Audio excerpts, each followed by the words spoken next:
Hola, ¿cómo estás? ¿Te acuerdas de las palabras de Jesús cuando Él dijo que en la iglesia habrían lobos rapaces vestidos como de ovejas? Yo soy el Pastor Muñoz. En esta producción titulada Desenmascarando al Lobo, vas a aprender acerca de un grupo específico que hace guerra contra la Iglesia Adventista del Séptimo Día. Ellos se llaman a sí mismos los Adventistas del Séptimo Día Davidianos y dicen creer en un mensaje llamado la vara del pastor. Seguro que si estás viendo esta producción es porque tienes interés en el tema de la vara del pastor.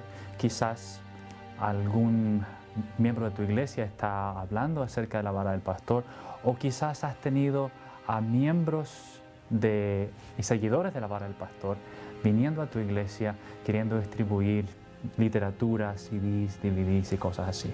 En lo que vas a escuchar vas a aprender muchísima información válida y real acerca de lo que la vara del pastor es.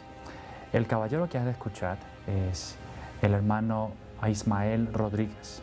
No solamente ha estudiado él los temas de la vara del pastor, pero él fue víctima precisamente de este movimiento, estuvo envuelto en él por varios años y siente hoy día él lo vas a escuchar diciendo, por ejemplo, que está agradecido a Dios porque el Señor lo libró a él 2 veces. Una vez lo libró del mundo y la segunda vez lo salvó también de las garras del lobo, de la vara del pastor. Que disfrutes desenmascarando al lobo.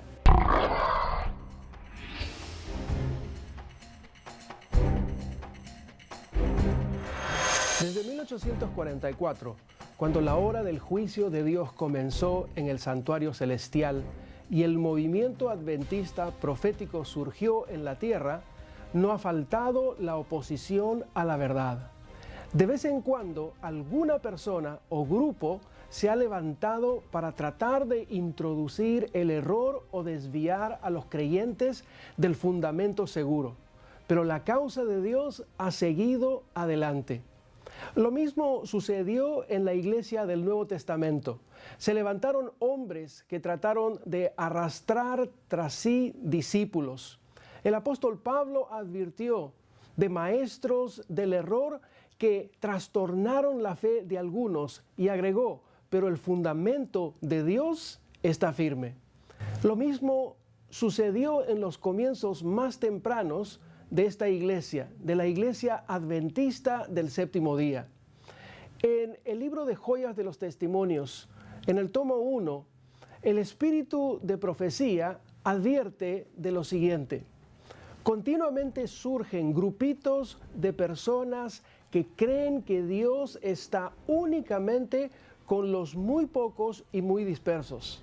La influencia de tales tiende a derribar y dispersar lo que edifican los siervos de Dios. Los espíritus inquietos que desean constantemente ver y creer algo nuevo surgen de continuo. En una ocasión, ella escribió en el libro Testimonio para los Ministros, en la página 51 y página 52, lo siguiente: los que comienzan a proclamar un mensaje respaldados por su propia responsabilidad individual, quienes pretenden ser enseñados por Dios y sin embargo se ocupan especialmente en destruir lo que Dios ha estado edificando durante años, no están haciendo la voluntad de Dios. Sépase que estos hombres están de parte del gran engañador. No los creáis.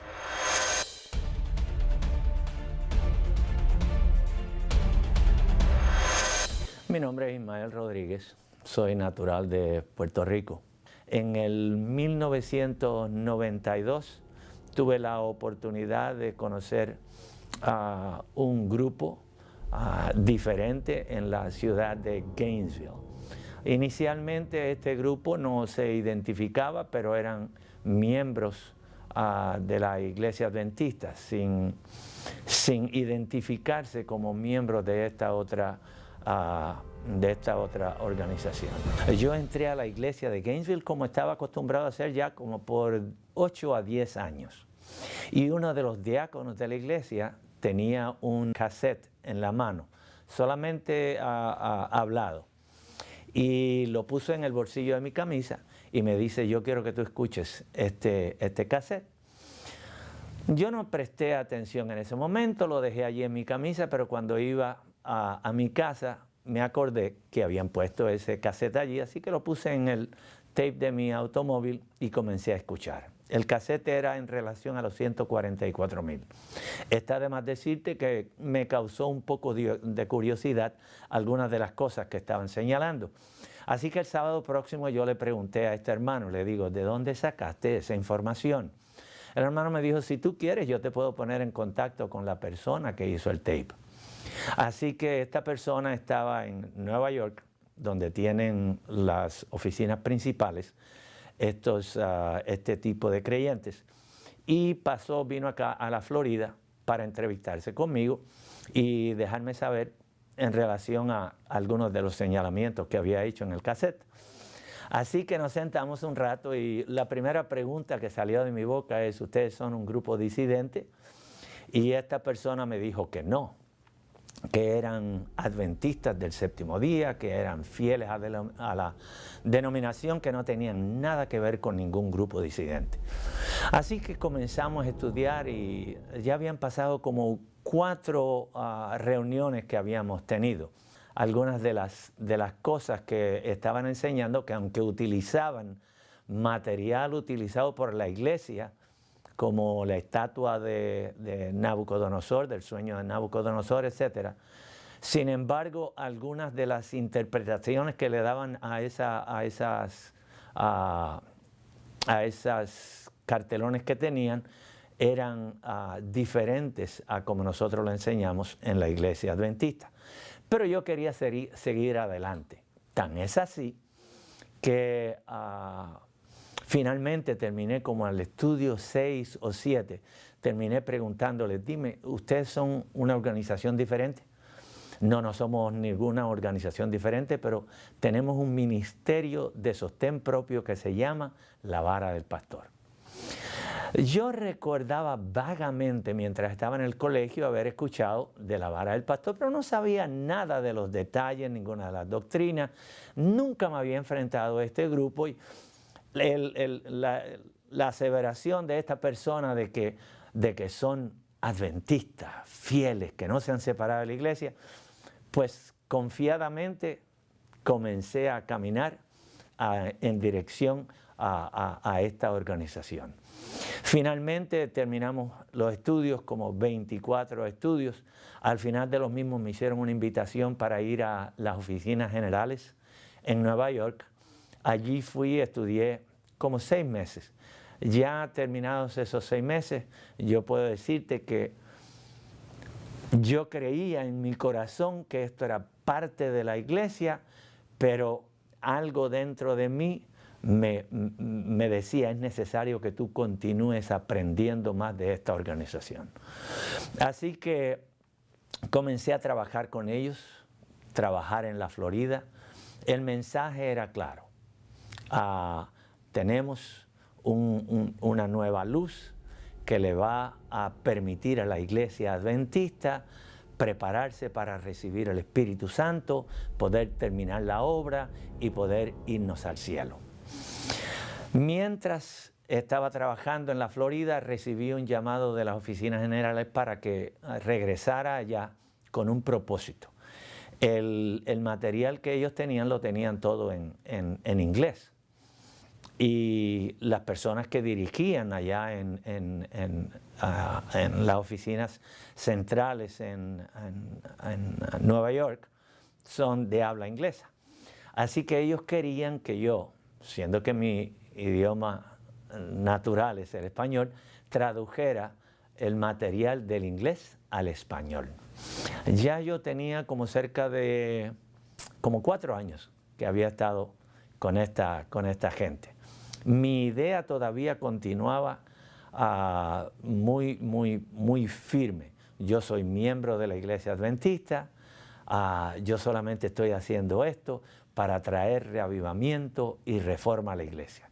Eso es lo que enseñan, eso es lo que introducen en tu mente, Y una vez que tú estás convencido de que el material que tienen es un material sólido, inspirado, bíblico, conforme al espíritu de profecía, ya tú no sientes ningún temor a seguir en la fila de esta organización.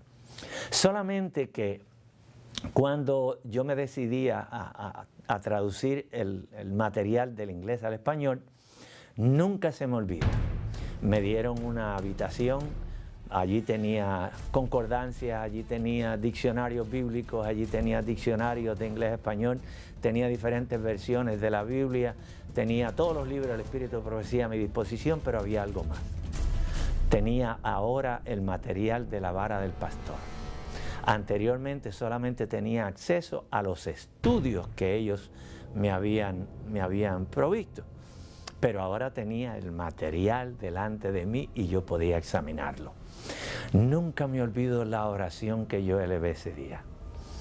Frente a aquel escritorio me hinqué de rodillas y le dije al Señor: Señor, tú sabes el trabajo que yo voy a hacer. Si hay algún error en este trabajo, en estas doctrinas, yo quiero que tú las reveles, porque yo no quiero ser piedra de tropiezo de ninguna persona. Y además quiero que me ayudes a traducir este material como debe ser traducido. Yo no quiero interpretar, sino más bien traducir el material. Así que con eso en mente, abrí inmediatamente el libro. Comienzo a traducir y de momento, como si una luz muy intensa hubiese brillado en mi cerebro, contemplo lo que estaba leyendo y digo: pero esto no concuerda, esto no está en armonía ni con la Biblia ni con el espíritu de profecía.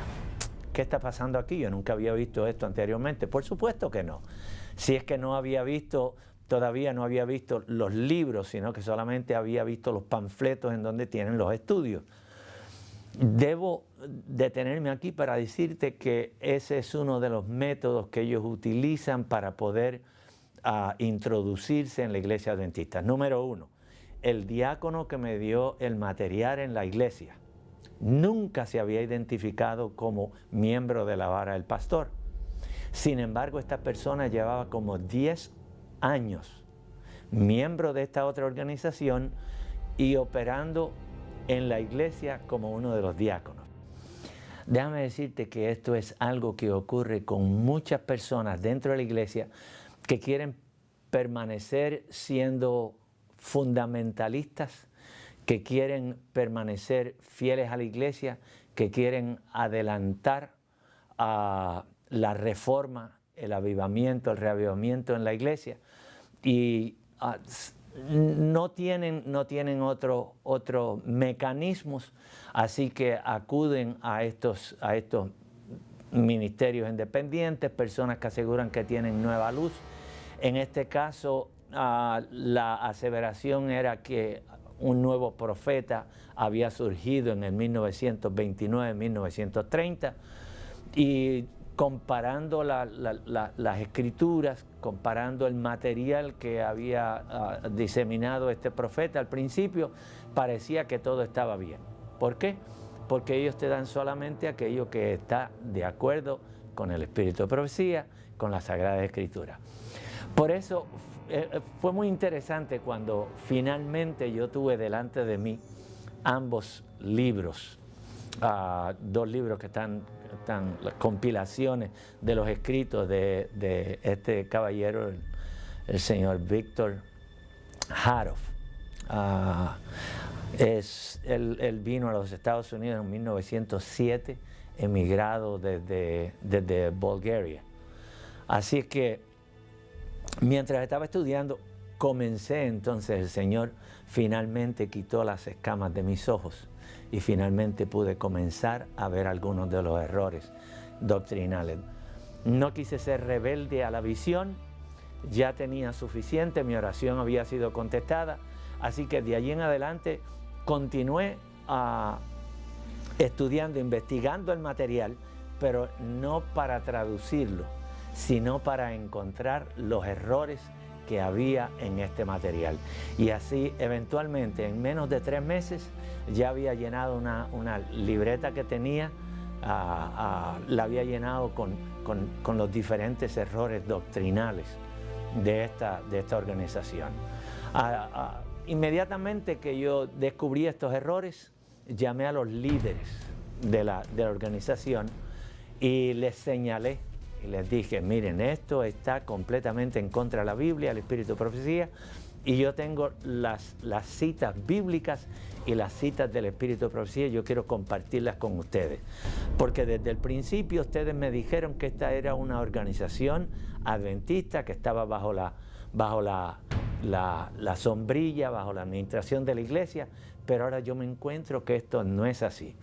Mucho más, al ver la literatura de este señor Haroff, encuentro que su literatura está en una completa desarmonía con los escritos de la señora White y con las Sagradas Escrituras. Así que si ustedes en realidad son genuinos, son legítimos, son verdaderos adventistas que dicen que aman la iglesia como ustedes aseguran amarla, yo quiero que se sienten conmigo y escuchen. Inmediatamente les señalé el primer error. Este señor asegura que Cristo va a trasladar todo el panorama del juicio investigador que se está llevando a cabo en el cielo ahora, va a ser trasladado a la tierra.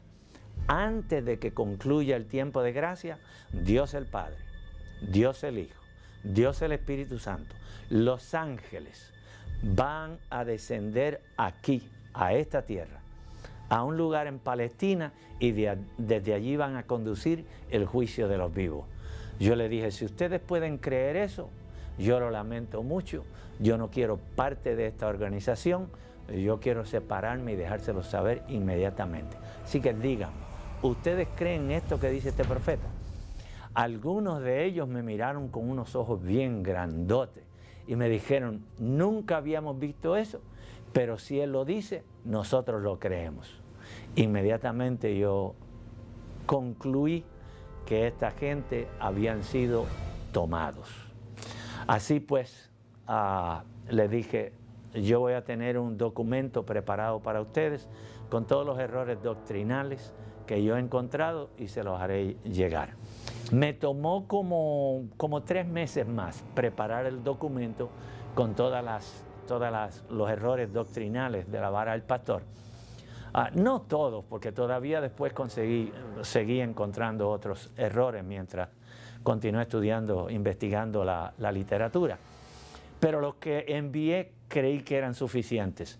Ellos enviaron el vicepresidente a nivel de la Asociación General, como ellos le llaman, allá en New York.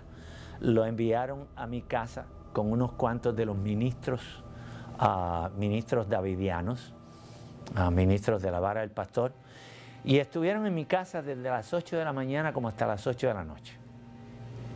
Allí yo les presenté lo que yo había encontrado, sin haber tratado de refutar ninguna de las presentaciones que yo les hice.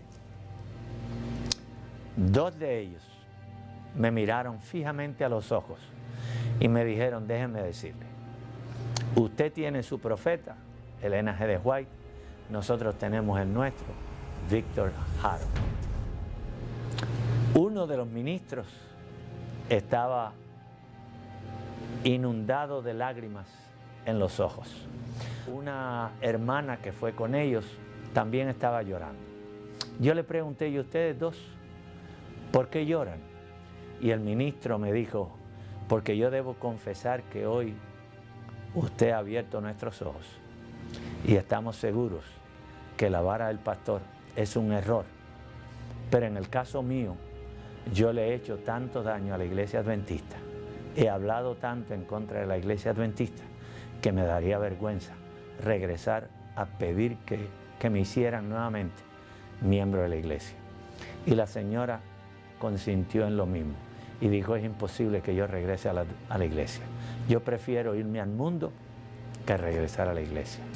Una cosa sí debo decir, yo sentí una carga infinita, una carga enorme por aquellas personas que yo había influenciado dentro de la iglesia adventista para hacerse miembros de la organización de la Vara del Pastor. No de la iglesia de la Vara del Pastor, porque ellos no edifican, no construyen iglesias. Ellos siguen adorando en la iglesia adventista porque ellos tienen la idea de que muy pronto el Señor va a descender para eliminar, para matar todos los adventistas que no acepten el mensaje de la Vara del Pastor. Van a ser muertos y solamente 144,000 van a quedar vivos. Entonces todos los bienes de la iglesia adventista, el dinero, el material, los edificios, va a pasar a ser parte de los davidianos, porque ellos siguen siendo miembros de la iglesia adventista, la mayor parte de ellos. Así que lo que yo hice fue dedicarme a buscar a aquellas personas a quienes yo había influenciado, particularmente a las dos personas que me habían introducido a esta organización, el diácono y el anciano de la iglesia de Gainesville. Para la gloria de Dios, tengo que decirle que con el anciano solamente me tomó como un mes y medio. Un hombre muy inteligente, consagrado al Señor, inmediatamente vio la luz, inmediatamente vio los errores en esta organización, dijo, yo no quiero más parte con ellos, regresó a la iglesia y hoy día es un miembro fiel de la iglesia.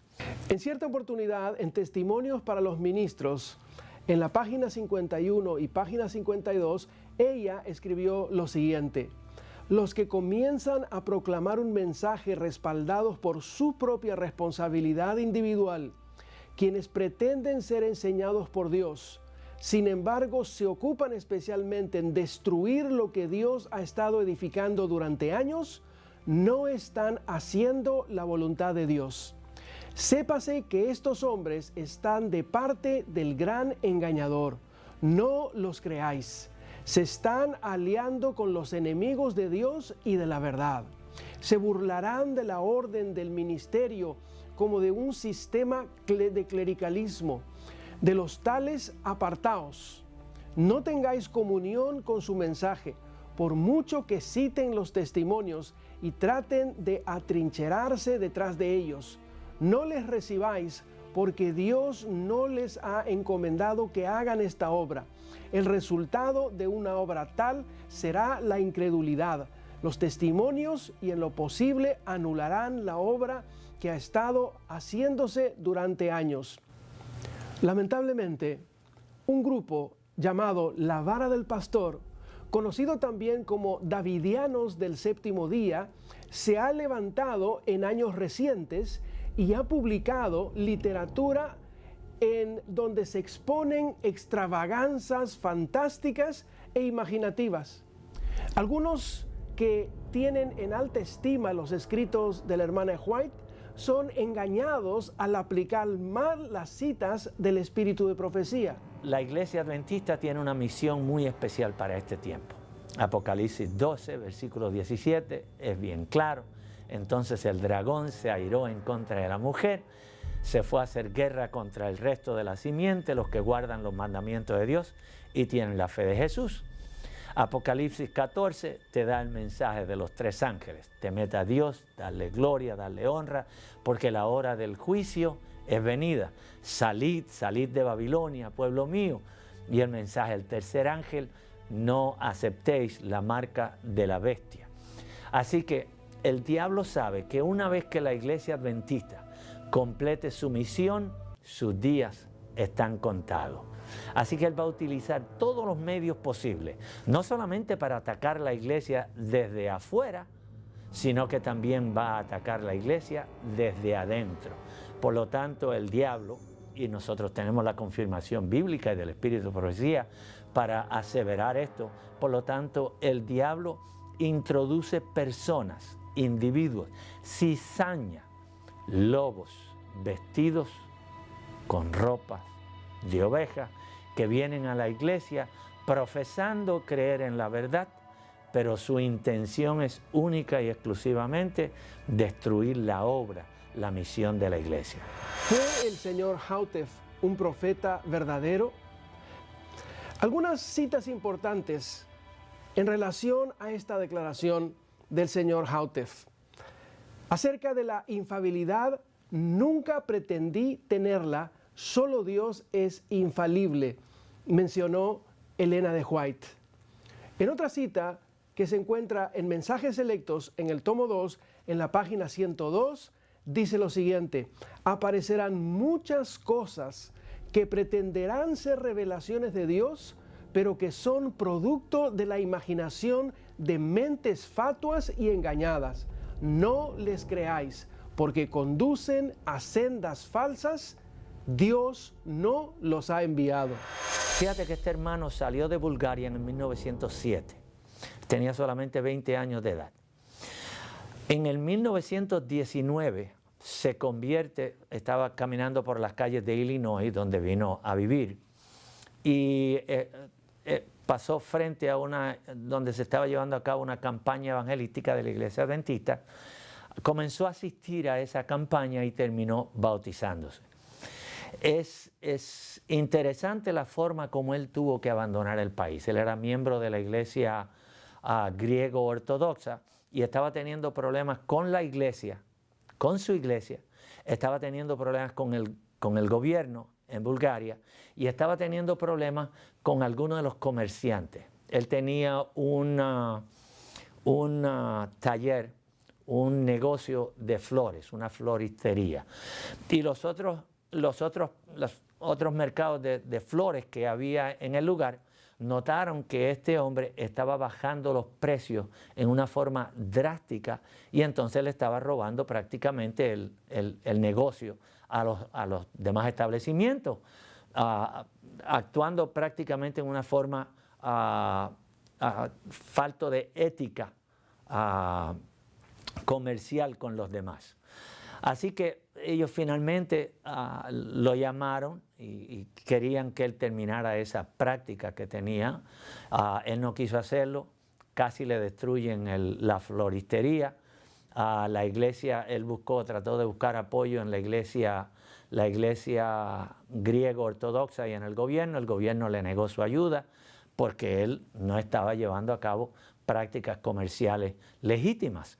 La iglesia le negó su ayuda y finalmente lo amenazaron de muerte y un hermano que había residido en los Estados Unidos tuvo que ir a rescatarlo y a medianoche tuvo que abandonar su país, abandonar todo y salir de allá de su país y venir a los Estados Unidos. En los Estados Unidos había tenido un negocio compró un hotel pequeño. No sé si aquí también estaba llevando a cabo ese tipo de práctica, pero sí sé que en el 1919 él se convierte a la Iglesia Adventista. Dejó el hotel por el motivo que sea, terminó su práctica hotelera y se trasladó a California. En California, en el 1928, porque tenía problemas del corazón, tenía problemas con los riñones, fue ingresado en el Hospital Adventista de Glendale.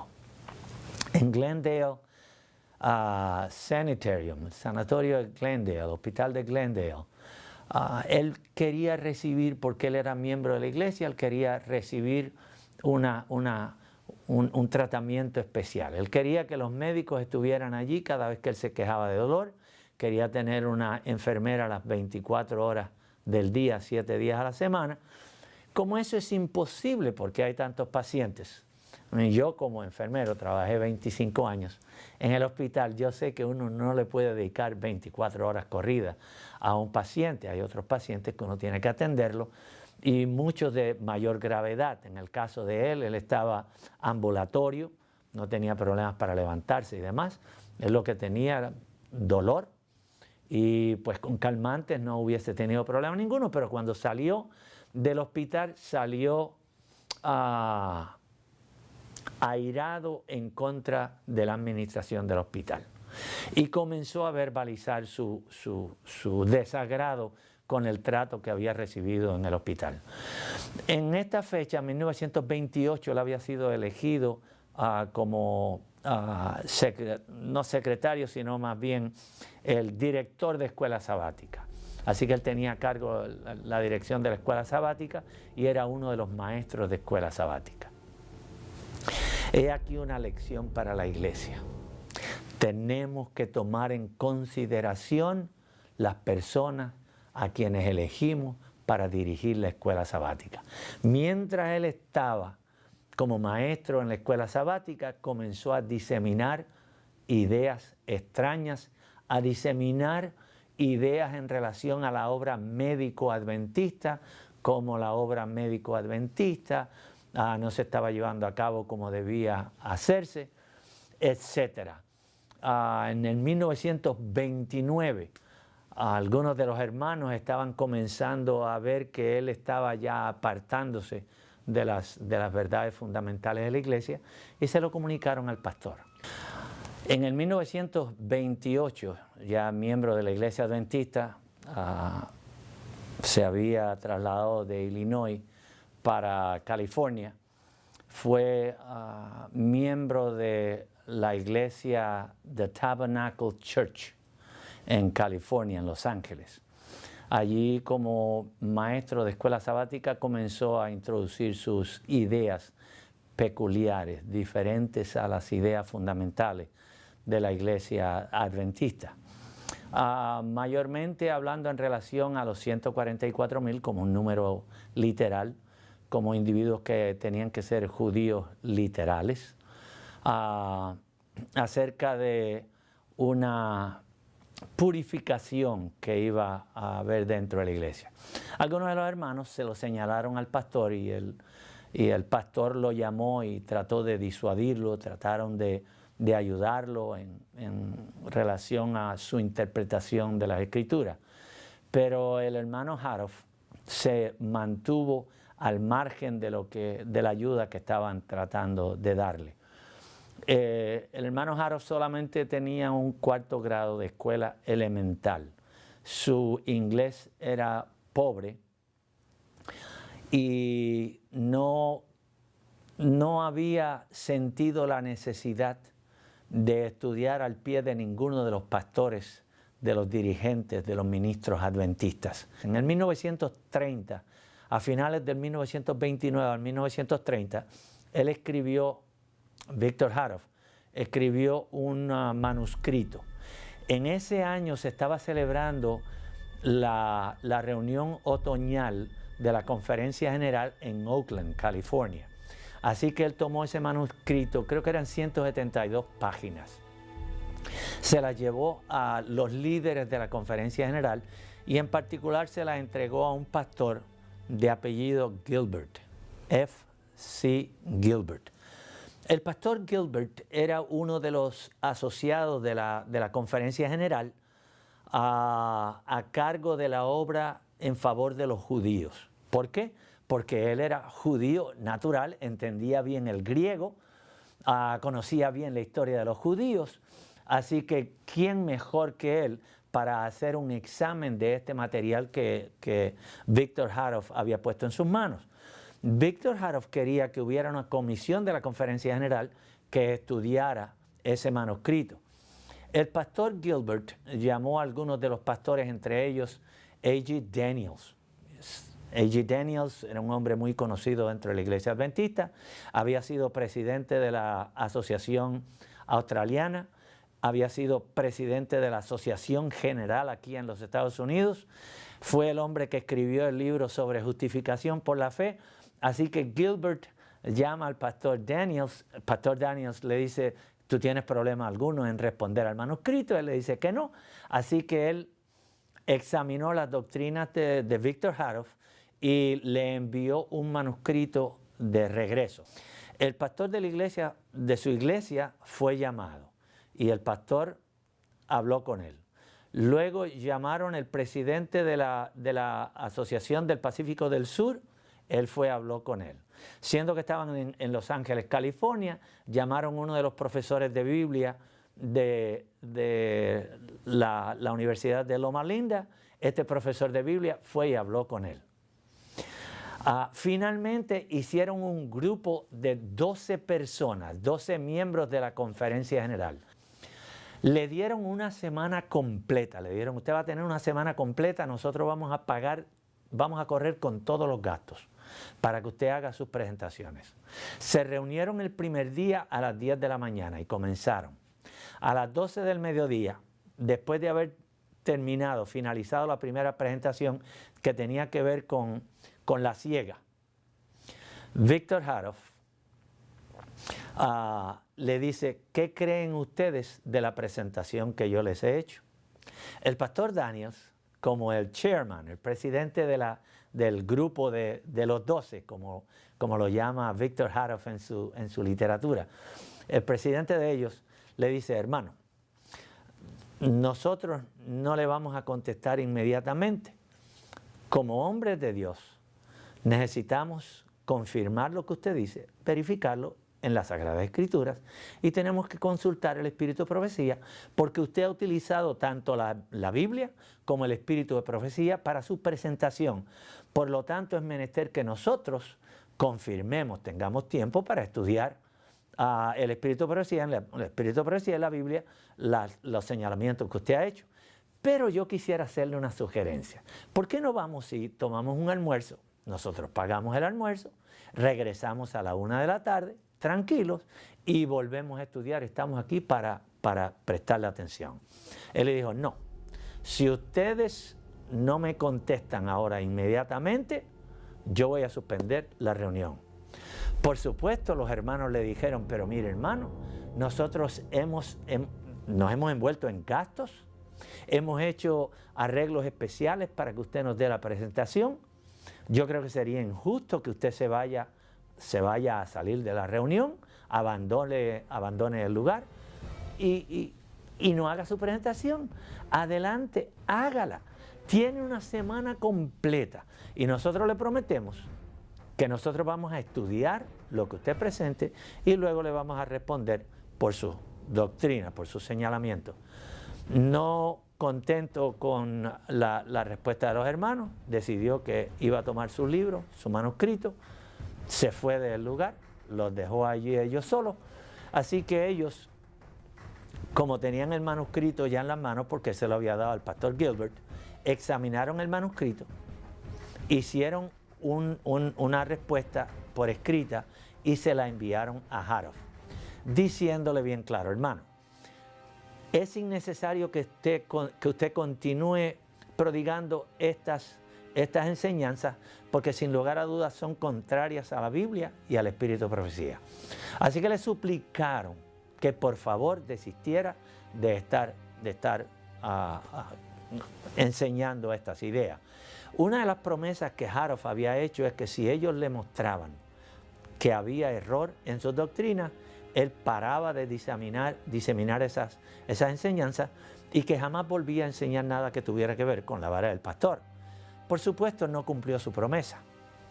Entonces, en vista de esto, el pastor de la iglesia donde él estaba asistiendo se reunió con él, reunieron la junta de la iglesia, le invitaron a que fuera a la junta para él explicar por qué no debía ser desfraternizado. Lo pusieron a prueba un tiempo y finalmente ya a fines del año 1930 tuvo que ser desfraternizado de la iglesia porque no quiso desistir de sus enseñanzas. En el 1932 escribió una segunda parte, un segundo volumen. El título del libro, ahora ya oficialmente publicado como un libro, se llamaba La vara del pastor, volumen 2. El primero se llamaba La vara del pastor, volumen 1. De allí que el grupo, la organización, de allí en adelante continuó llamándose La vara del pastor.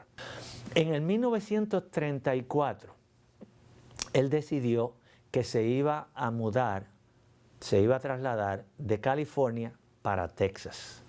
Él quería conseguir un lugar en donde pudiera hacer un compound, un campamento. Y en un viaje a Texas encontró que había 167 acres o cuerdas de terreno disponibles. Así que salió de California entre 1934 y 1935. Salió de California acompañado de 11 individuos más.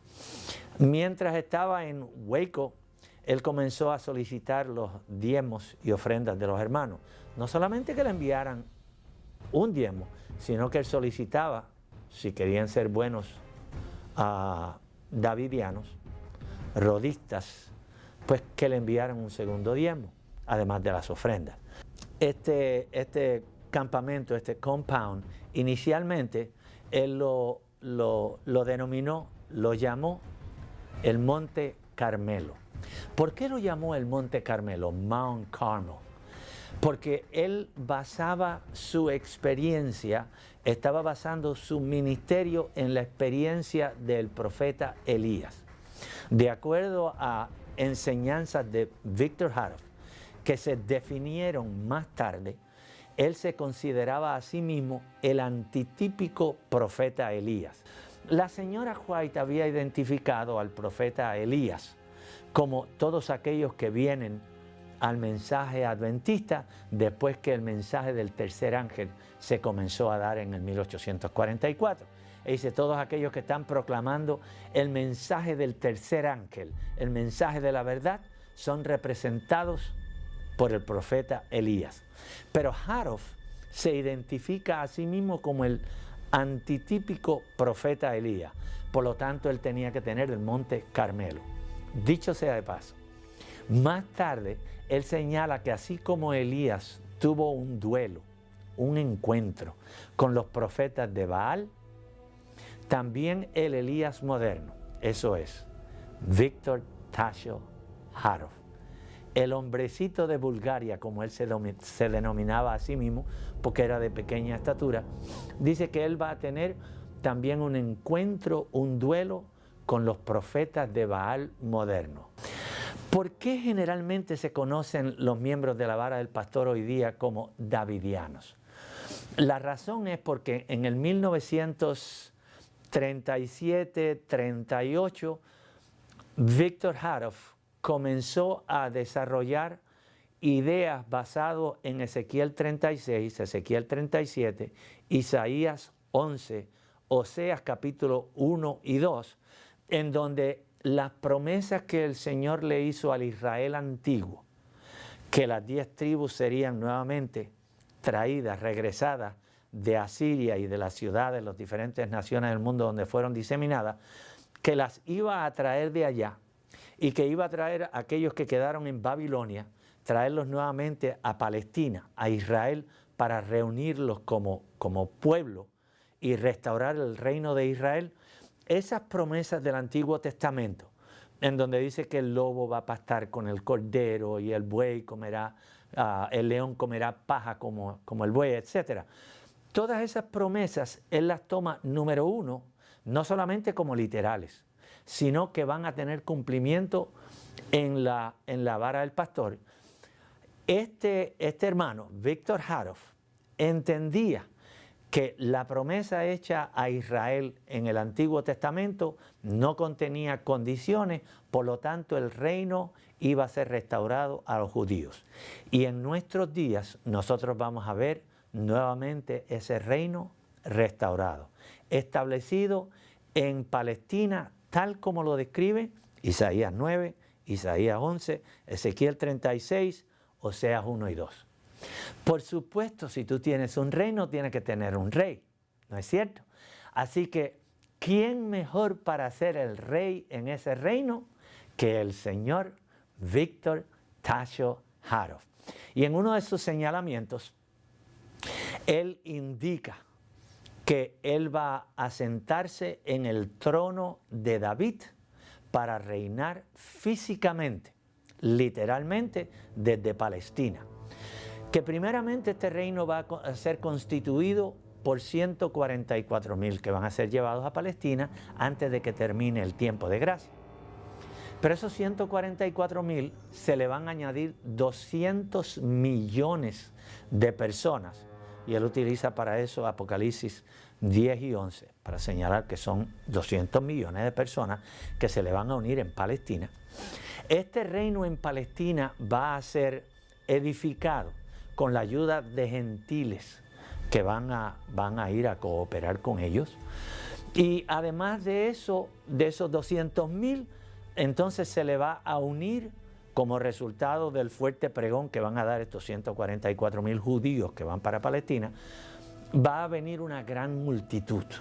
Y una vez que venga esa gran multitud, entonces este reino se va a extender hasta toda la tierra, de forma tal que toda la tierra va a ser evangelizada para Cristo. Y esto va a tomar lugar antes de que termine el tiempo de gracia. Entonces van a ocurrir, número uno, primero, una resurrección especial de todos los que murieron creyendo en el tercer ángel, en el mensaje del tercer ángel, después de 1844. Él señala que la señora White va a ser resucitada antes que termine el tiempo de prueba para continuar escribiendo libros y haciendo su obra. Entonces él señala que todos esos líderes de la iglesia adventista que han muerto van a ser resucitados también para contribuir, para ayudar en la edificación del reino. Pero hay una cosa más. Él dice que allá en Palestina van a tener agrónomos, van a tener tráficos, gente entrando y saliendo, gente que están ocupados en criar ganado, etc. Y que allí en Palestina va a ser restaurado prácticamente el paraíso de Dios. Adán y Eva van a estar allí, en este lugar, antes que Jesús venga por segunda vez, antes de que comience el milenio, van a estar allí Adán y Eva, va a estar allí la señora White, Víctor Haroff va a ser el rey visible, mientras que Jesús es el rey invisible.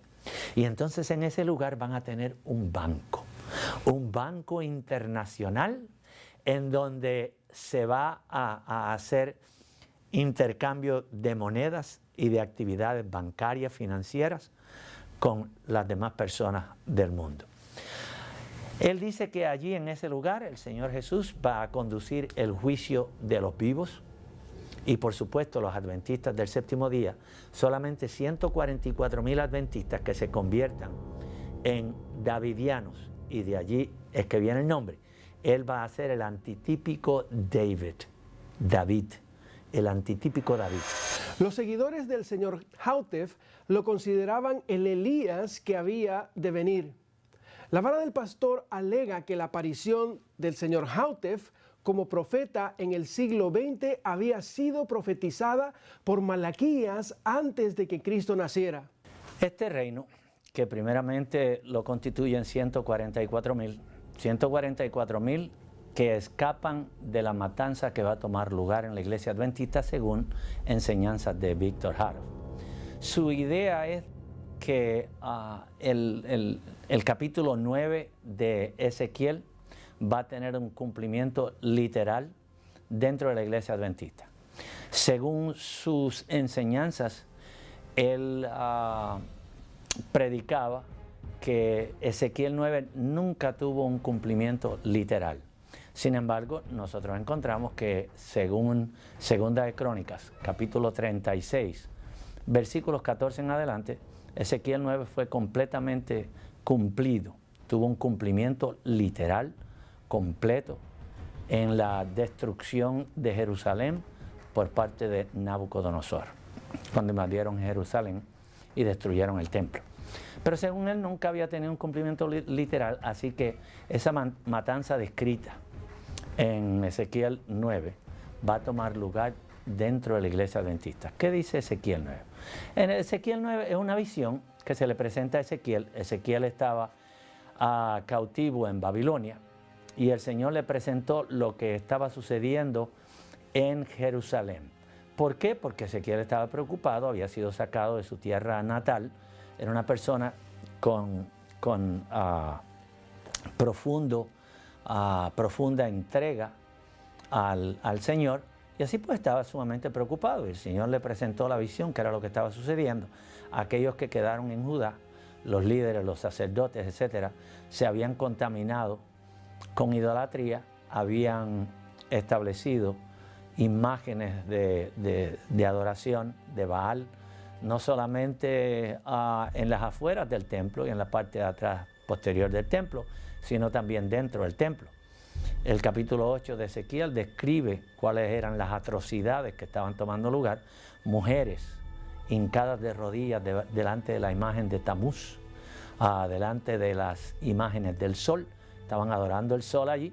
Así que el Señor en el capítulo 9 dice que Él va a enviar hombres con armas que van a pasar por la ciudad. Primeramente pasa un hombre vestido de lino, que sin lugar a dudas esta es una figura de Cristo. Va a pasar marcando a los que eran fieles en la ciudad. Esos no van a ser destruidos, pero los demás van a ser muertos. Mujeres, niños, ancianos, etc. Y eso es precisamente lo que ocurrió cuando Nabucodonosor vino por tercera vez, la tercera vez que Nabucodonosor invadió Jerusalén. En la primera se llevó a algunos cautivos, entre ellos iba Daniel. En la segunda vez se llevaron otros cautivos, entre ellos Ezequiel. Y la tercera vez, esta vez vino y destruyó el templo, se llevaron los vasos del templo, que más tarde el rey Belsasar de Babilonia, mientras estaba borracho, los utilizó y Dios terminó el imperio babilónico como resultado de esa desecración de esos objetos santos en el templo. Pero de todas maneras, Víctor Haroff cree que Ezequiel 9 nunca tuvo un cumplimiento literal, por lo tanto va a tener un cumplimiento literal ahora en la iglesia adventista, que durante 7 días el Señor va a descender, va a poner un sello entre aquellos que han aceptado la vara del pastor como el mensaje de la hora, y los que no lo aceptan dentro de la iglesia adventista. Van a pasar 5 ángeles del Señor por los hogares y por las iglesias adventistas, matando todos los adventistas que no acepten la vara del pastor. Si uno estudia cuáles son los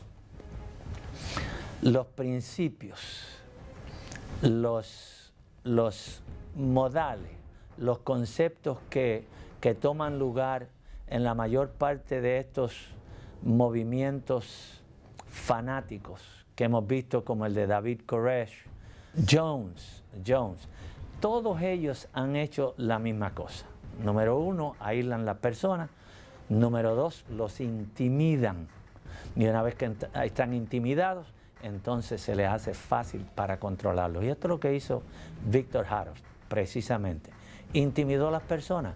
Si ustedes no aceptan la vara del pastor, entonces van a ser degollados por los ángeles del Señor. Algunas de las cosas que creen esta gente en la vara del pastor: número 1, ellos no creen en Mateo 28. Ellos no creen que ellos tienen la encomienda de la Gran Comisión, que indica que nosotros debemos ir a todo el mundo a predicar el Evangelio. Según las enseñanzas de la vara del pastor, ellos creen que tienen que ir a las ovejas perdidas de Israel. Y las ovejas perdidas de Israel no son sino los adventistas del séptimo día, que no han aceptado la vara del pastor. Él predicó que en el 1929-1930 el Señor le dio un año a la iglesia adventista para aceptar las doctrinas davidianas. De lo contrario, el Señor los iba a vomitar de su boca.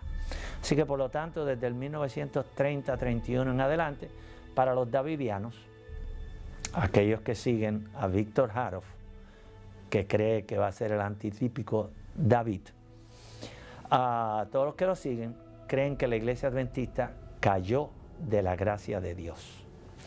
Por supuesto, ellos no se atreven a decir abiertamente que la iglesia adventista es Babilonia, porque saben que hay citas del Espíritu de Profecía que dicen claramente que la iglesia adventista nunca ha sido, no es, ni será Babilonia. Así que ellos no se atreven a proferir tal señalamiento. Pero sin embargo dicen que es una iglesia que cayó de la gracia de Dios, que es una iglesia apóstata.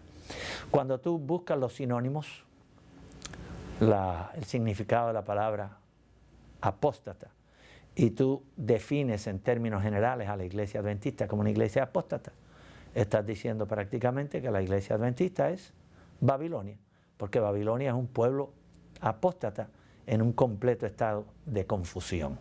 Así que ellos siempre le dan la vuelta al asunto para decir lo que ellos quieren decir sin tener que decirlo directamente. Otra de las cosas que ellos no hacen, ellos no tienen hospitales, no tienen centros de salud, no tienen ningún tipo de obra médica.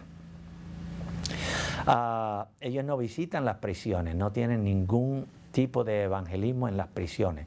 No creen en el evangelismo público, en otras palabras. Tú no vas a encontrar ningún davidiano haciendo una campaña de evangelización en favor ni de los viciosos, ni de los adictos, ni de las prostitutas, ni de los inconversos, ninguna de esas personas.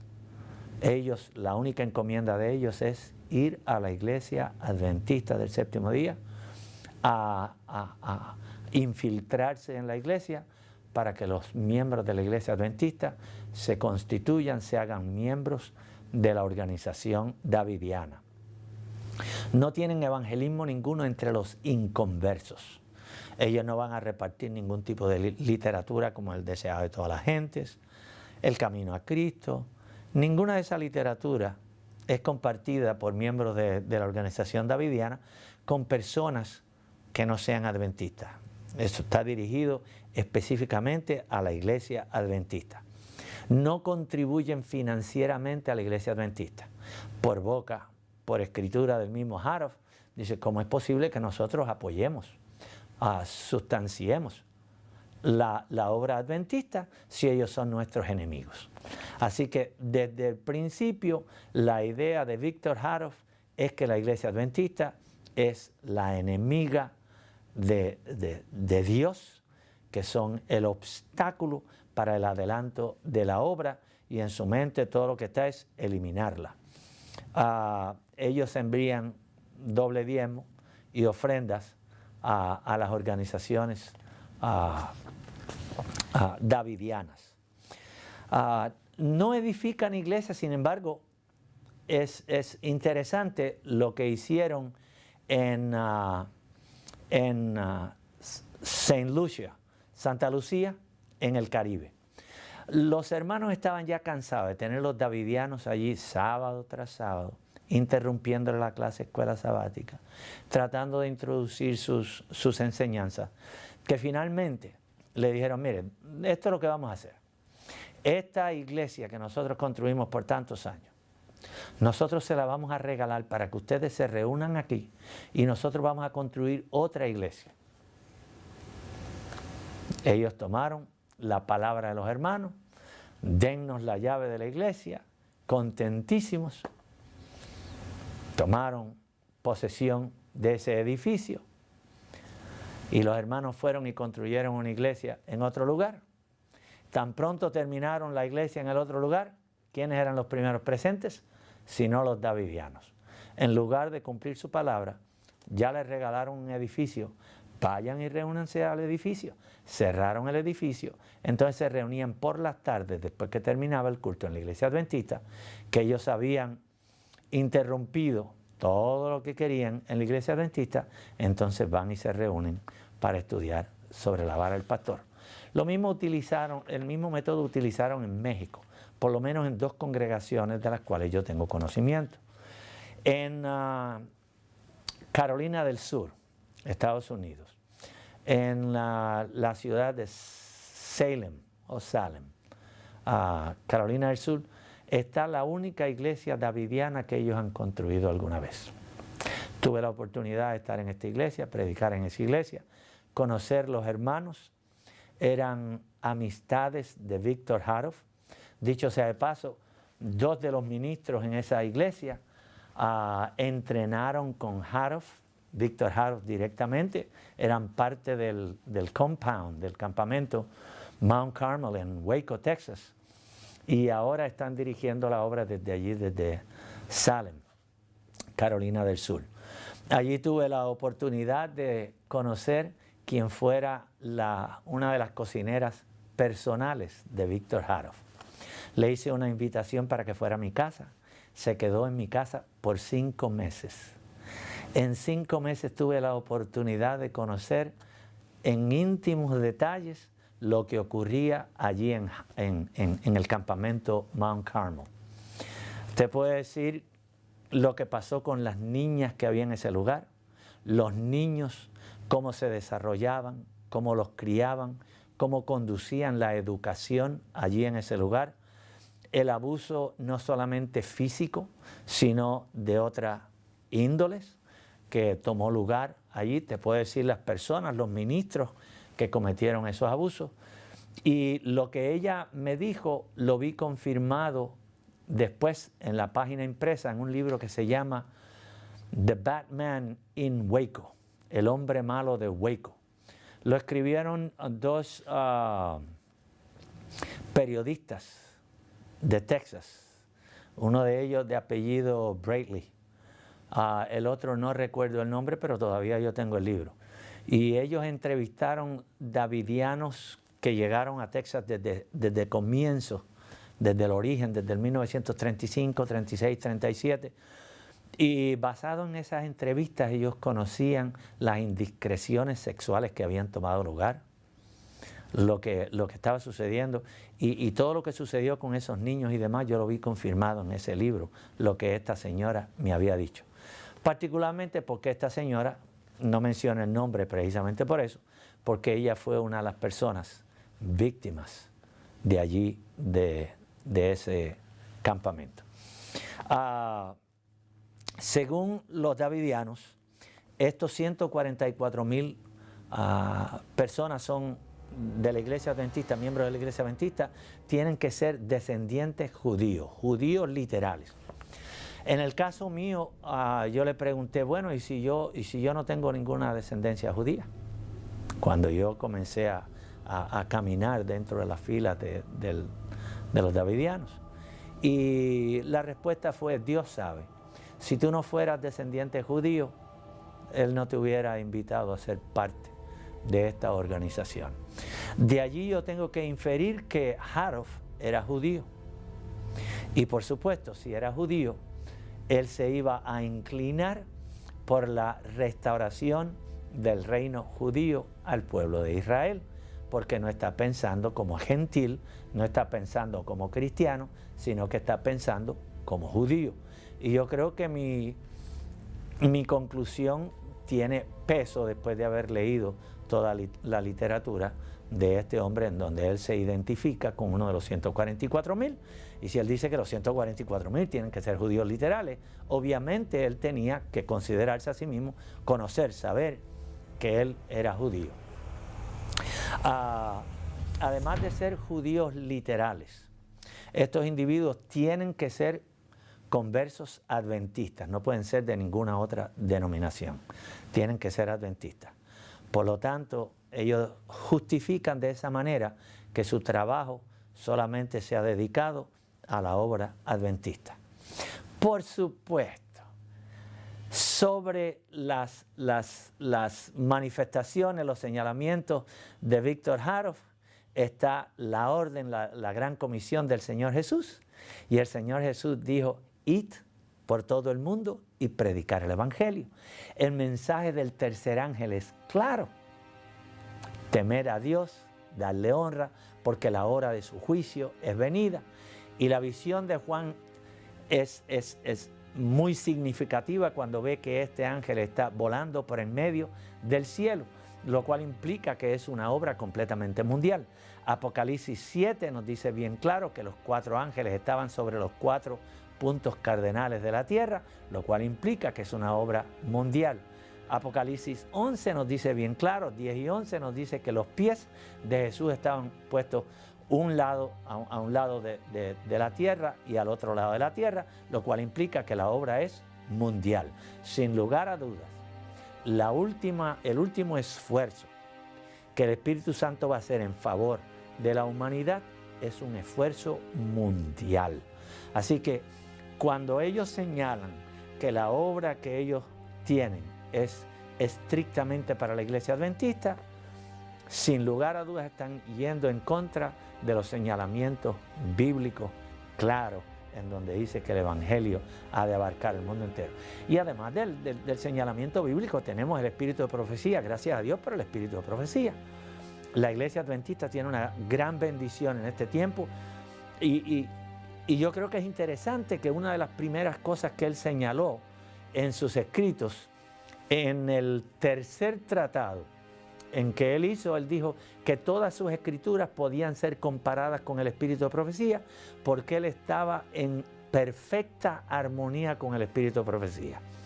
Pero estudiando la literatura de Víctor Haroff, yo me encuentro que él estaba en completa desarmonía con el espíritu de profecía, y no solamente con el espíritu de profecía, sino también con las Sagradas Escrituras. De acuerdo a Víctor Haroff, cuando él escribió su primer manuscrito y lo compartió con los dirigentes de la Conferencia General, él dice que de allí en adelante comienza a contar el año de prueba que Dios le da para la iglesia, y al final de la misma, la iglesia cae de la gracia de Dios. Pero no solamente eso, sino que él dice, para que no haya errores en el asunto, el Señor Jesús ha descendido en su carruaje, el carruaje descrito en Ezequiel 1 y 2, Él ha descendido acompañado de los serafines y de los querubines, de ángeles del cielo que están cargando este carruaje, ha descendido hasta California y se ha depositado en California para Él mismo dirigir, tomar las riendas de este movimiento davidiano. Yo personalmente hoy día, después de conocer tanto como conozco en relación a cómo se conducen los asuntos en la obra davidiana, yo lo considero una herejía de primera clase, atreverse a decir que Jesús ha descendido a este planeta contaminado con el pecado como está, con su trono en su carruaje personal, y que lo ha estacionado en California para conducir los últimos eventos que van a tomar lugar en la obra de evangelización. El sellamiento de Apocalipsis 7, tú recuerdas, si recordamos lo que dice Apocalipsis 7, en donde dice que vio un ángel, y yo creo que podemos leerlo de las Sagradas Escrituras, porque yo creo que es sumamente importante tener los detalles completos. Dice, después de esto vi 4 ángeles en pie sobre los 4 ángulos de la tierra, que detenían los 4 vientos de la tierra, para que no soplase viento alguno sobre la tierra, ni sobre el mar, ni sobre ningún árbol. Vi también a otro ángel que subía de donde sale el sol y tenía el sello del Dios vivo, y clamó a gran voz a los 4 ángeles a quienes se les había dado el poder de hacer daño a la tierra y al mar, diciendo, no hagáis daño a la tierra, ni al mar, ni a los árboles, hasta que hayamos sellado en sus frentes a los siervos de nuestro Dios. Y oí el número de los sellados, 144,000. De acuerdo a las enseñanzas de Víctor Haroff, este sellamiento comenzó en el 1929 con la introducción de las enseñanzas davidianas. Cuando consultamos los escritos de la sierva del Señor, por ejemplo, primeros escritos, la página 118, la sierva del Señor dice, luego vi el tercer ángel.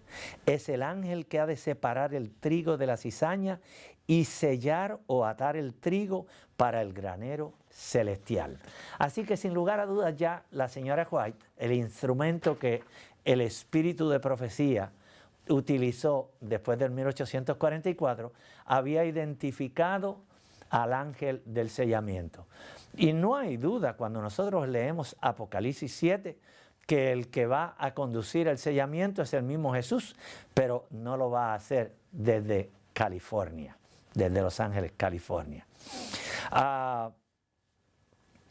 Otra de las cosas que ellos enseñan es que no solamente va a haber un sellamiento, sino que van a haber 2 sellamientos. Un sellamiento en la iglesia adventista y un sellamiento para el mundo.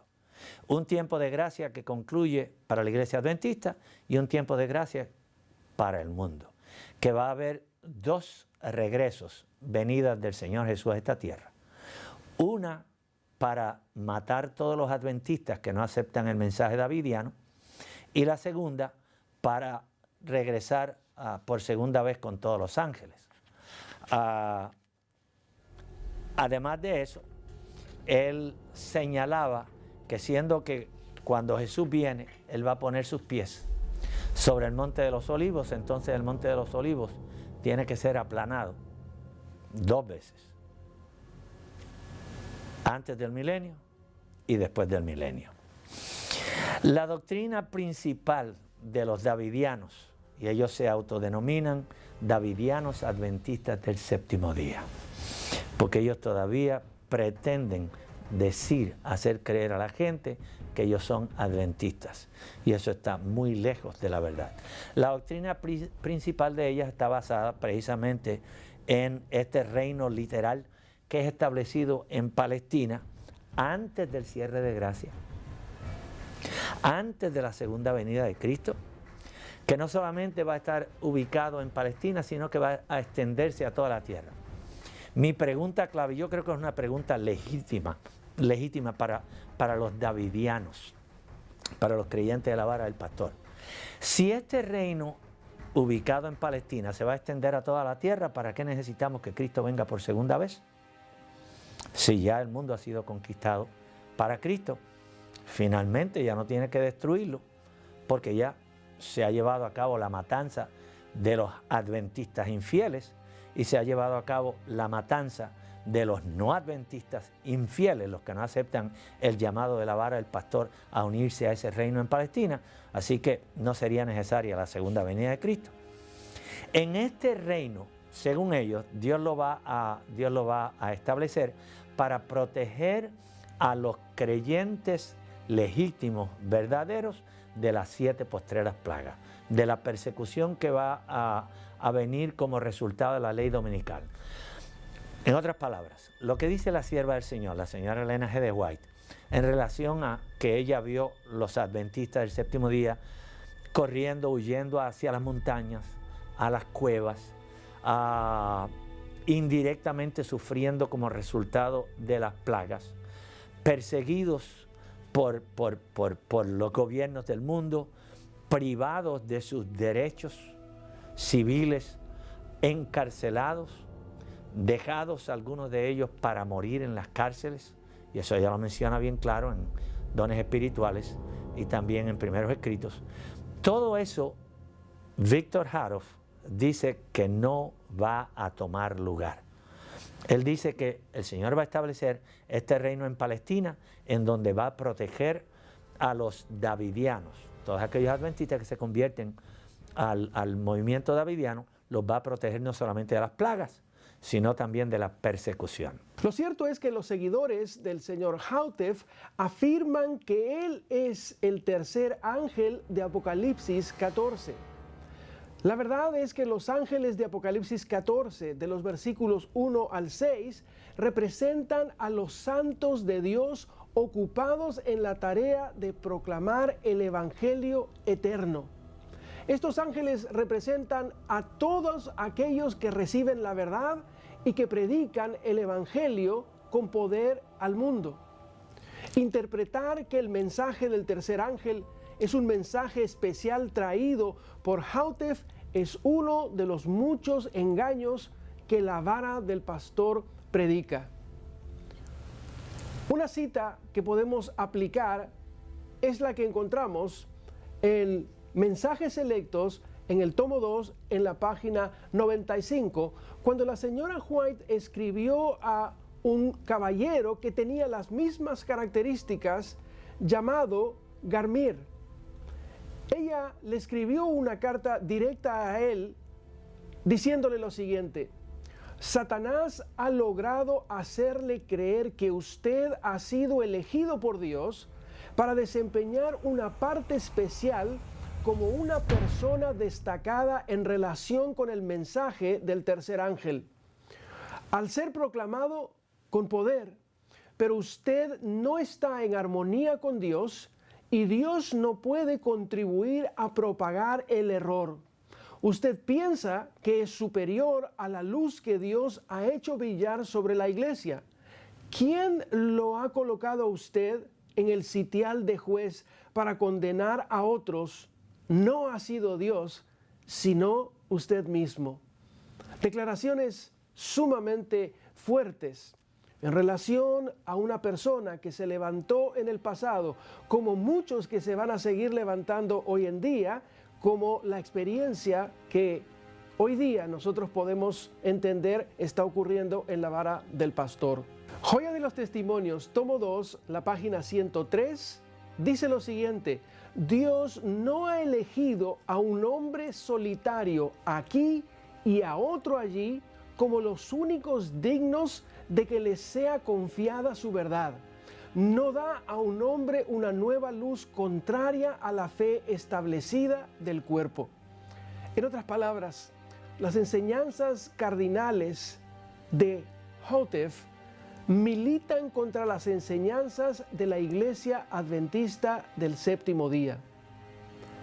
Nadie, dice el Espíritu de Profecía, intente derribar los fundamentos de nuestra fe, que fueron colocados en el principio de nuestra obra por el estudio de la palabra, acompañado de oración y por las revelaciones.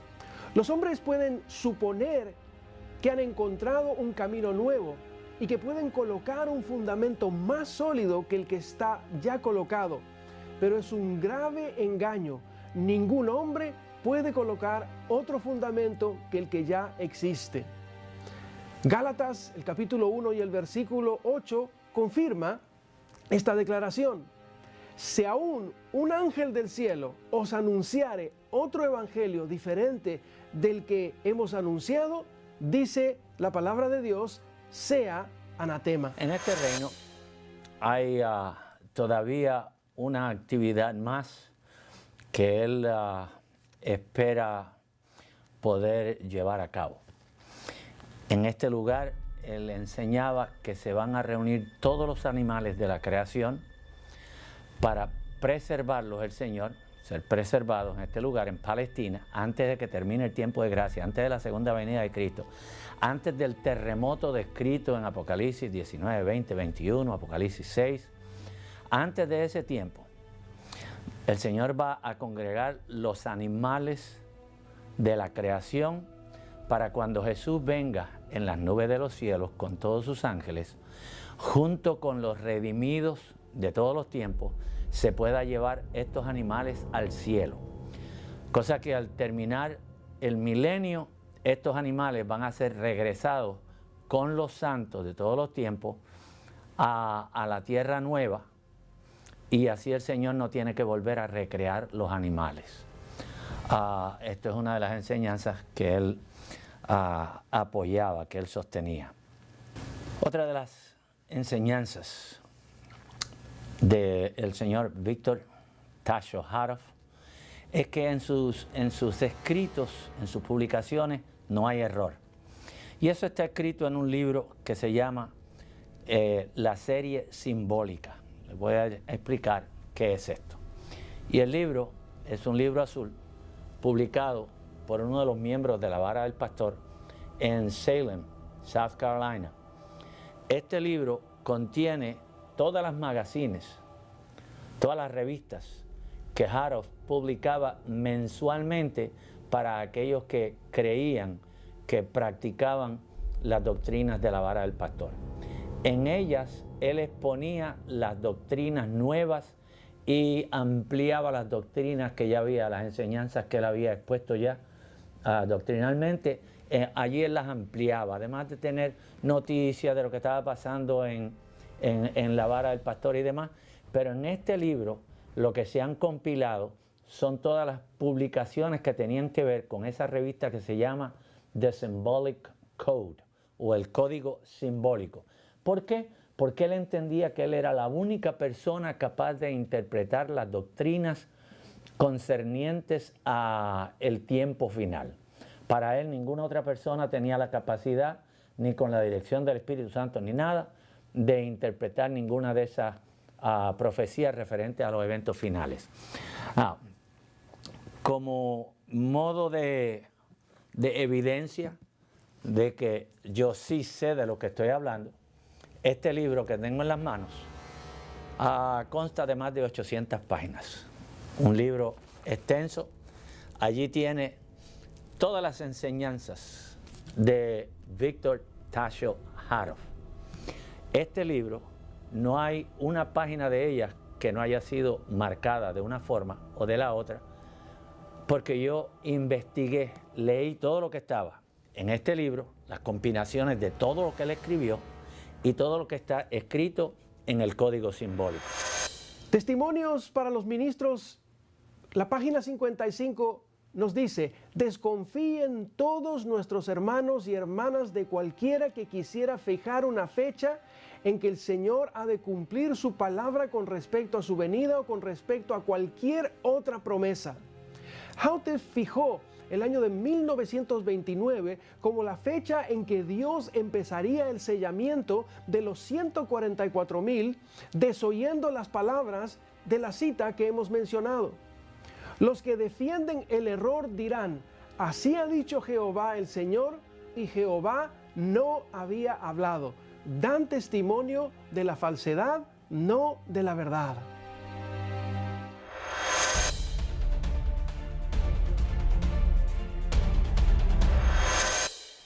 Así que él enseñaba que en sus escritos no hay un solo error, que todo era perfecto. Y yo puedo decir con toda honestidad, no había un solo error. Había docenas de ellos. Había muchos errores. Y de eso puedo dar fe. En una de sus revistas, él tenía 15 revistas que se llamaban, ellos le llaman tratado, el tratado número 1, número 2, número 3, etcétera, hasta el 15.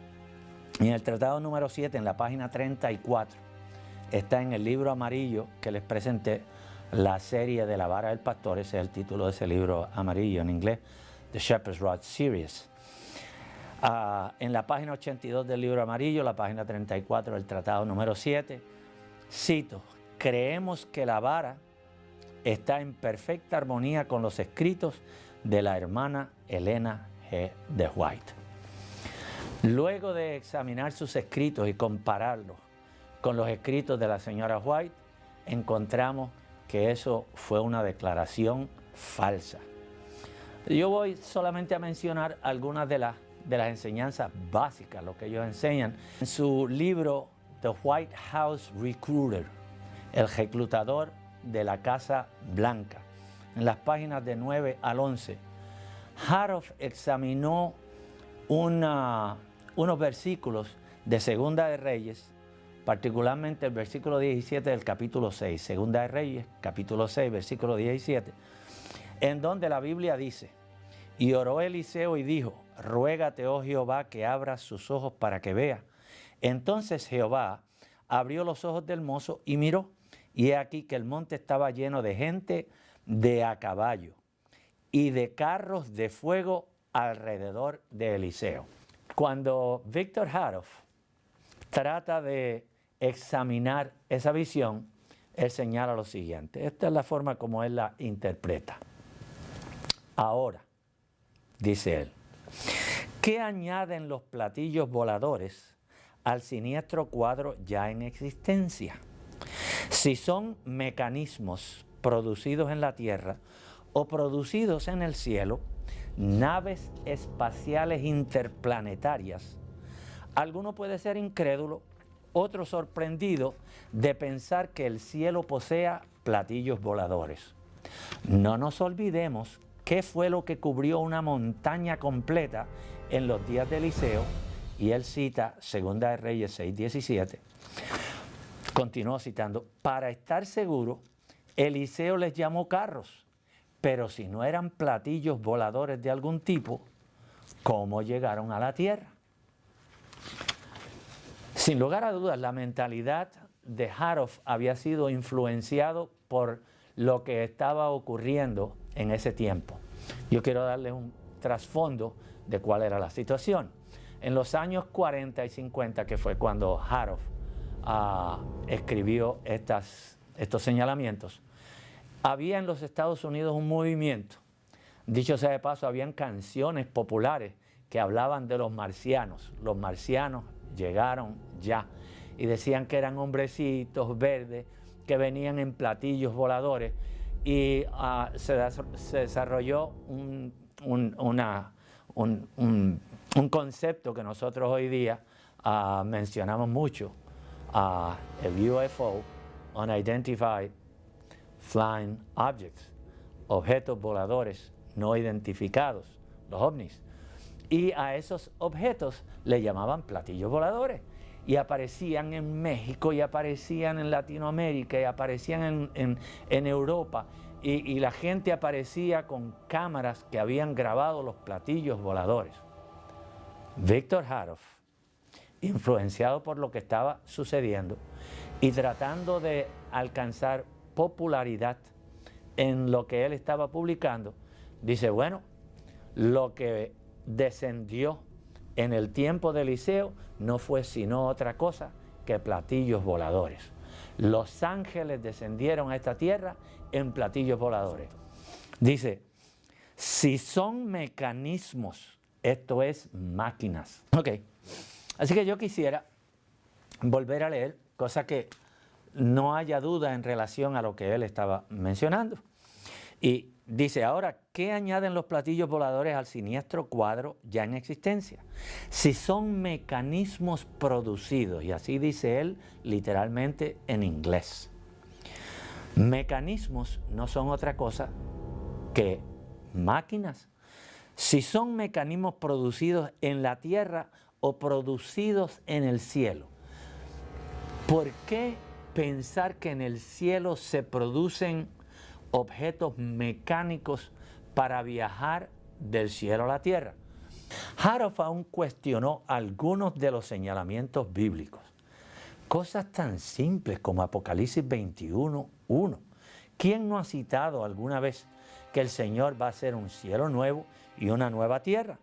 Y en Apocalipsis 21:1 dice allí Juan, y vi un cielo nuevo y una tierra nueva, porque el primer cielo y la primera tierra se fueron, y el mar ya no es, no hay más mar.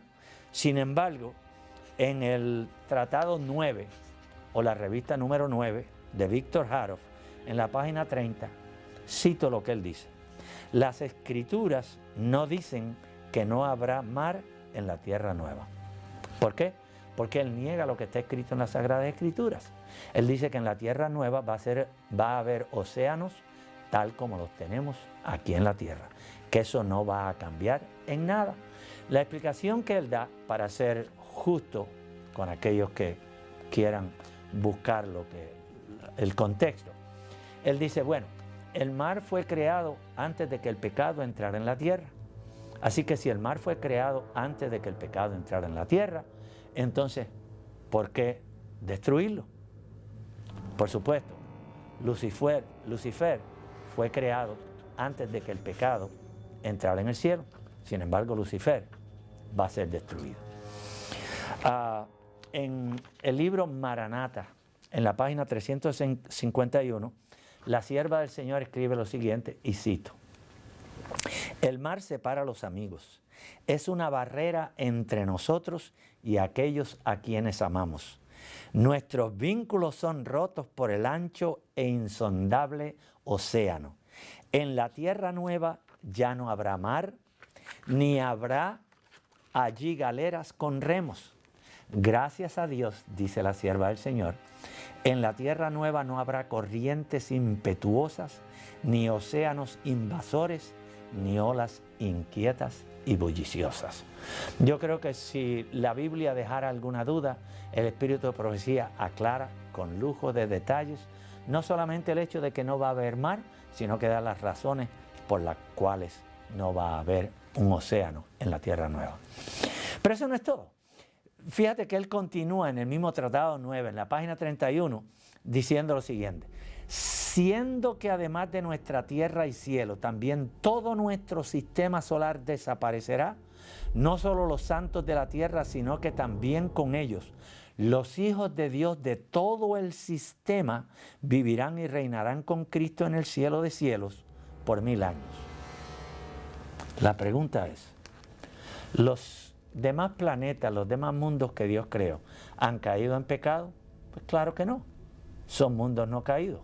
¿Por qué habría de destruirlos el Señor? No hay necesidad para destruir ninguno de esos planetas.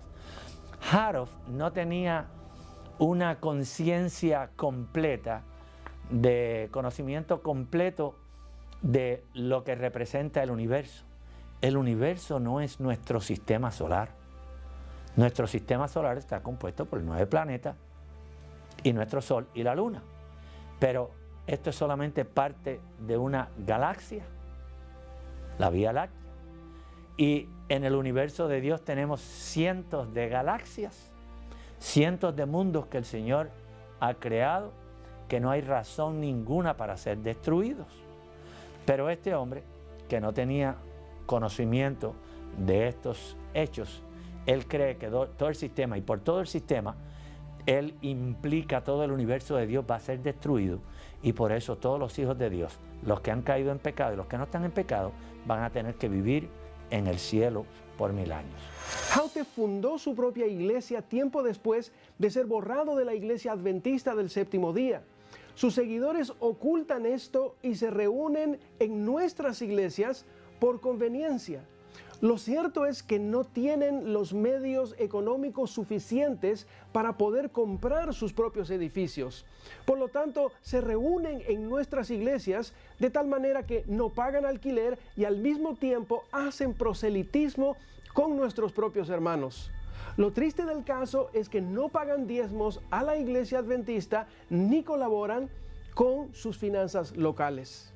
En febrero y marzo de 1934, Houteff empezó a convocar a los partidarios de sus interpretaciones, pero no fue hasta unos 8 años después que decidió organizarse como iglesia.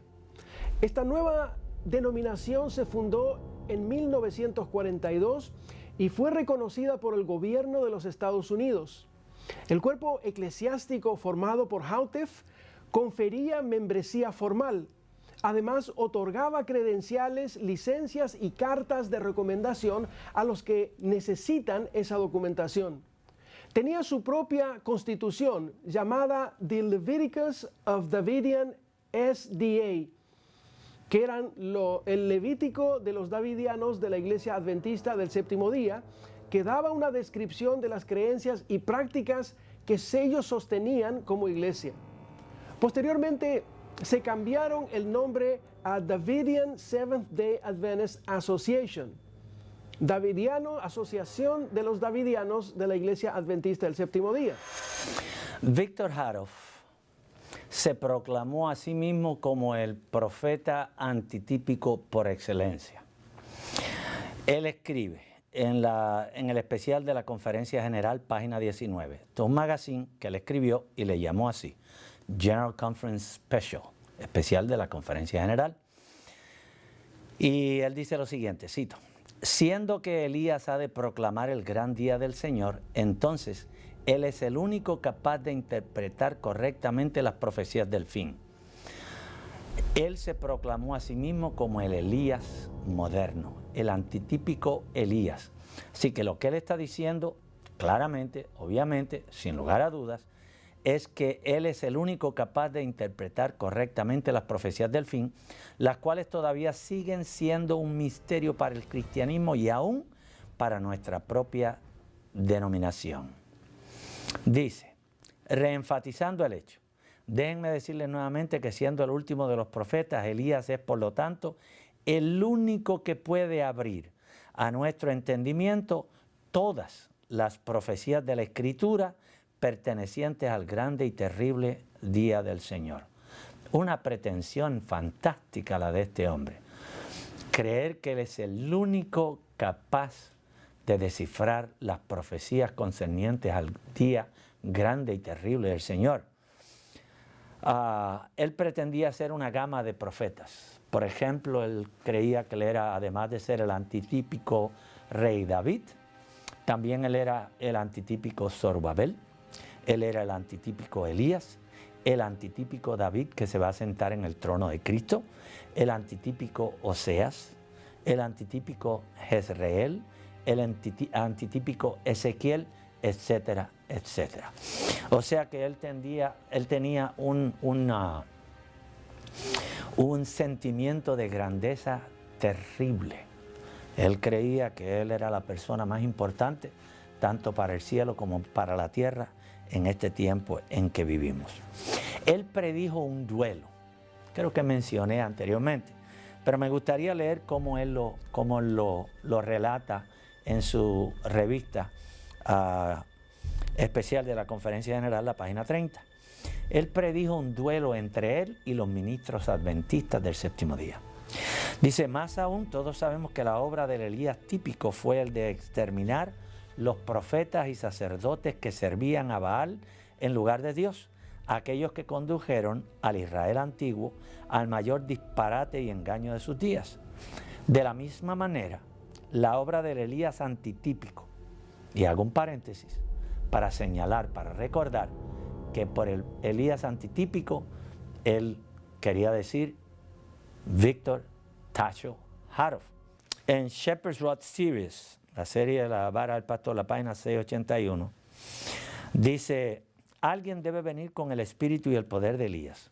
Un profeta debe aparecer y dice que será un profeta con el mismo espíritu y poder de Elías. Este profeta debe venir antes del cumplimiento de Ezequiel 9, porque la profecía de Ezequiel es similar a la experiencia de Elías con Israel en los días de Acab.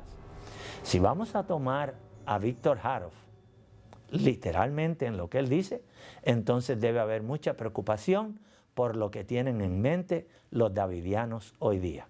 Porque Víctor Harov dice que su obra antitípica debe ser similar a la obra típica de Elías, lo cual implica que él está considerando que de alguna manera u otra él va a eliminar a aquellos que él considera son profetas de Baal. En 1944, Hautef circuló el siguiente edicto entre sus feligreses. Todos los oficiales que sirven a los Davidian Seventh-day Adventist Association, como a todos los residentes de Mount Carmel, Texas, deben tener su certificado de membresía, lo cual demuestra que ellos se constituyeron en su propia organización y tenían su propia iglesia. Los oficiales que Hautef nombró para que administraran su naciente denominación eran en su mayoría familiares del presunto profeta. Esto causó mucho disgusto entre algunos de sus feligreses porque sintieron que se estaba dando un terrible caso de nepotismo. En la nueva iglesia, Hautef figuró como presidente, su esposa como tesorera. El secretario y otros administradores claves eran familiares cercanos. Hoy día, la vara del pastor tiene sus oficinas centrales en Nueva York y siguen asistiendo a la iglesia adventista del séptimo día los sábados por la mañana por conveniencia debido a que no tienen los medios financieros suficientes para poder conseguir sus propios lugares de adoración. Sin embargo, los sábados de tarde y durante la semana se reúnen en casas con el fin de arrastrar a nuestros miembros a que puedan creer y ser enseñados las doctrinas que ellos tienen. Harov dijo que él no moriría, pero en febrero 5 del 1955, en el hospital de Waco, Texas, el hospital bautista, allí falleció el señor Víctor Harov. Dicho sea de paso, la señora White aconsejó que ninguna persona que se interesaba en el matrimonio debía considerarlo como una cosa liviana. Ella señaló que en el matrimonio no debía haber una diferencia de edad marcada para que el más joven de los cónyuges no tuviera que sufrir las consecuencias de la edad del otro.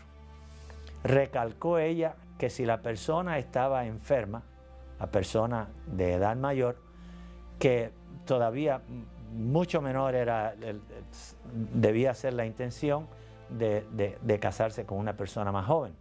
Sin embargo, a los 53 años de edad, enfermo con enfermedad del corazón, del riñón, Víctor Harov se casó con una niña de 17 años que se había criado allí mismo en el Monte Carmelo.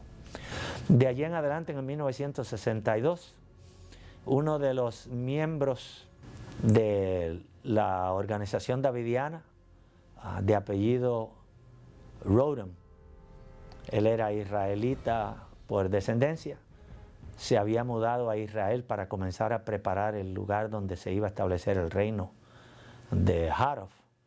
Regresó para los Estados Unidos al ver que Harov había muerto, que la esposa había tomado el mando y la esposa había vendido la mayor parte del campamento, y él se quedó con un terreno en Texas que estaba cerca de Elk. Ese lugar él lo llamó el Rancho Apocalipsis, Ranch Apocalypse, y comenzó lo que se conoce dentro de las organizaciones davidianas como The Branch Davidians, los davidianos de la rama. Estos son los davidianos que fueron asaltados por la ATF, la organización, la agencia de los Estados Unidos, en el 1993, en donde perecieron cerca de 80 niños y unos cuantos adultos. Lamentablemente a eso condujo las interpretaciones, las equivocaciones, los señalamientos del señor Víctor Haro. Mientras estaba en esta organización, tuve la oportunidad de relacionarme, codearme con otros ministerios independientes, pero cuando uno los examina cerradamente, se encuentra que los mismos blancos, los mismos propósitos que existen en la rama davidiana, también los encontramos en muchos de estos ministerios independientes. Cesan de hacer evangelismo público y comienzan a hacer evangelismo únicamente en la iglesia, y de esa manera, en lugar de convertirse en una ayuda idónea, se convierten en un obstáculo para el cumplimiento de la misión de la iglesia. Gracias a Dios, porque Dios continúa bendiciendo esta iglesia. Y la iglesia, que todavía en el 1929 al 30 todavía solamente contaba unos 300,000 miembros, en unos cuantos años ya contamos con más de 15 millones. Y estamos seguros que una vez sea derramada la lluvia tardía, el derramamiento del Espíritu Santo, se dará el fuerte clamor y tendremos el privilegio de ver a nuestro Señor venir en gloria para llevarnos al único y verdadero reino que Dios ha de establecer, la tierra nueva, para todos aquellos que le aman y guardan sus mandamientos. Dios les bendiga.